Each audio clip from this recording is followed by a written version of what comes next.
Good morning po. Pangasinan Beta po ulit. So, kamusta po ang buhay-buhay natin dyan?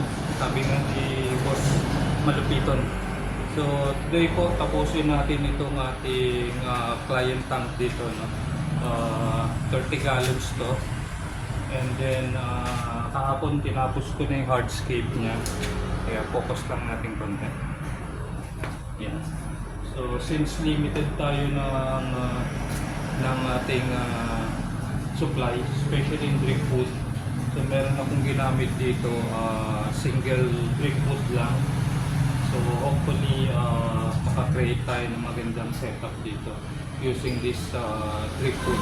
Yung drink food natin is puno ng bayabas to. So matagal ko na rin nagamit to. So again, hopefully hindi na siya mag-release ng maraming tanin. So although mag-release pa rin siya, pero konti na lang siguro kasi medyo nababad na to. And then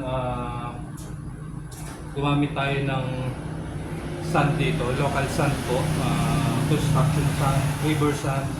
So hinugasan lang natin yan 3 to 4 times po yung hinugasan natin siya until medyo luminaw na yung tubig. As you can see po, medyo malinaw na yung tubig natin dito.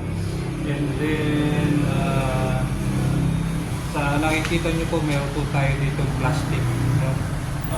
Pakita ko lang po paano mo siya nilagyan ng tubig. So using this plastic po para ma-avoid natin yung lumabo ulit yung tubig natin. So pakita lang natin. So dito nyo lang pabaksakin yung tubig sa may plastic.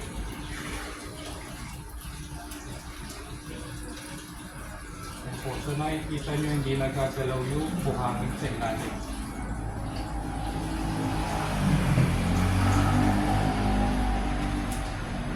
So ayan po isang technique natin sa pagre-refill ng tubig, especially sa mga planted tank. Pwede na natin alisin.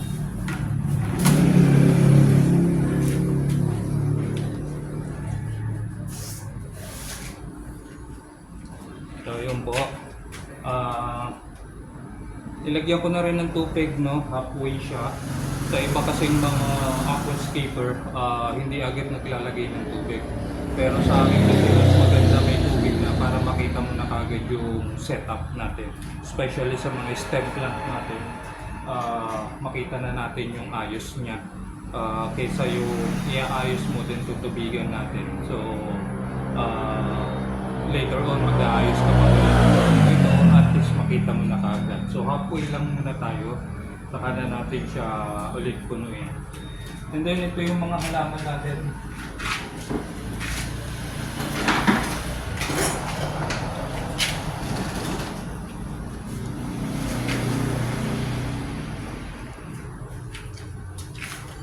Ito po yung halaman natin.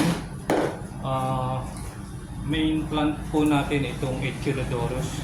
So ito is actually hindi siya submersible.